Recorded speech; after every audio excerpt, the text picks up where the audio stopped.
গাঁৱৰ কাষৰীয়া গাঁৱৰ পুৰবী শইকীয়া বৰুৱা, দেউলীয়া গাঁৱৰ নৱনীতা বৰা, চিৰাখুন্দা গাঁৱৰ বীণা গগৈ, দেহেটীয়া ঘৰফলীয়া গাঁৱৰ মীনাক্ষী চাংমাই, নামডঙীয়া বঙালী গাঁৱৰ মীনাক্ষী ফুকন, খেনচুৱা গাঁৱৰ পুৰবী কটকী, মগৰাহাট চেতিয়া গাঁৱৰ মিনু চেতিয়া, বৰপাত্ৰ কালু গাঁৱৰ অঞ্জনা নেওগ, বিচিয়াল গাঁৱৰ দুলমণি বৰা, দেউলীয়া গায়ন গাঁৱৰ মুন দাস, হাতীঘুৰি গাঁৱৰ কুসুম মাঝি, জয়সাগৰৰ বন্তি বৰা দাস, মগলু পুখুৰী গাঁৱৰ দীপা বৰা, খেমদৈ পুখুৰী গাঁৱৰ তৰুলতা কাকুতি, দেহেটীয়া ঘৰফলীয়া গাঁৱৰ মীনালী গগৈ, চিৰাখুন্দা গাঁৱৰ পল্লৱী বৰা বৰুৱা, চৰাইজোপা গাঁৱৰ জীনা গগৈ, মৰাপুখুৰী গাঁৱৰ অনন্যা গগৈ, দুলীয়া পুৰণি মেলা গাঁৱৰ দীপ্তি গগৈ। এই আটাইকেইগৰাকী মহিলাই বছৰত 1,30,000 টকাৰ পৰা 1.5 লাখ টকা উপাৰ্জন কৰে।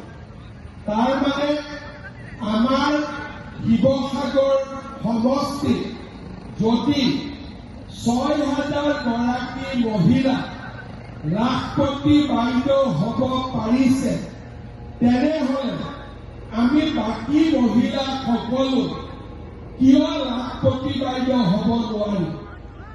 এই উদ্দেশ্য আগত ৰাখিয়ে আমি এই মহিলা উদ্যমিতা অভিযান হাতত লৈছিলোঁ।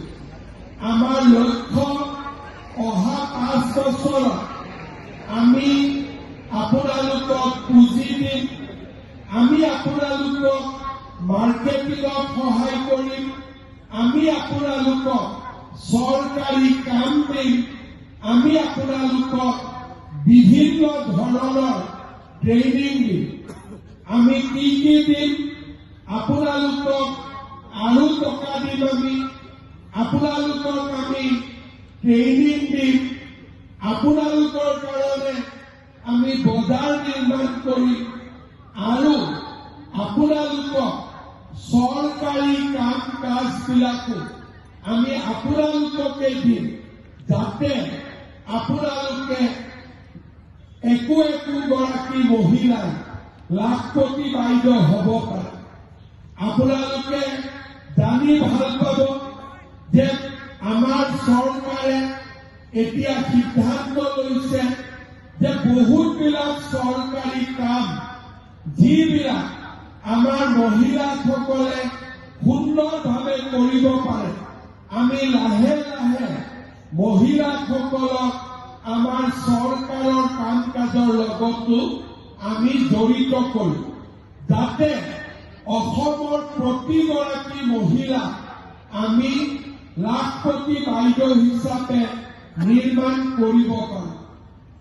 আমিও জানো যে 100 গৰাকী মহিলাক যদি আমি কওঁ লাখপতি বাইদেউ হ'ব লাগে, তাৰ ভিতৰত 50 গৰাকী হ'ব, 60 গৰাকী হ'ব। কিন্তু চৰকাৰে যদি ভাল কৰি আপোনালোকক আগুৱাই লৈ যায়, মোৰ বিশ্বাস অসমত 90% মহিলা আমি লাখপতি বাইদেউ কৰিব পাৰিম। সেইকাৰণে আমি আজি 10,000 টকা দি এই যিটো আমাৰ আকাংক্ষা, আমাৰ যিটো মনৰ আশা, তাক আমি আৰম্ভ কৰিব খুজিছো। মই আপোনালোকক 3টা ৰাস্তা দিম যে আজি আমি যি 10,000 টকা পালো তাক আমি কেনেকে খৰচ কৰিম। প্ৰথমতে মই সুধিম 10,000 টকা লৈ কোনে কোনে মোবাইল ফোন কিনি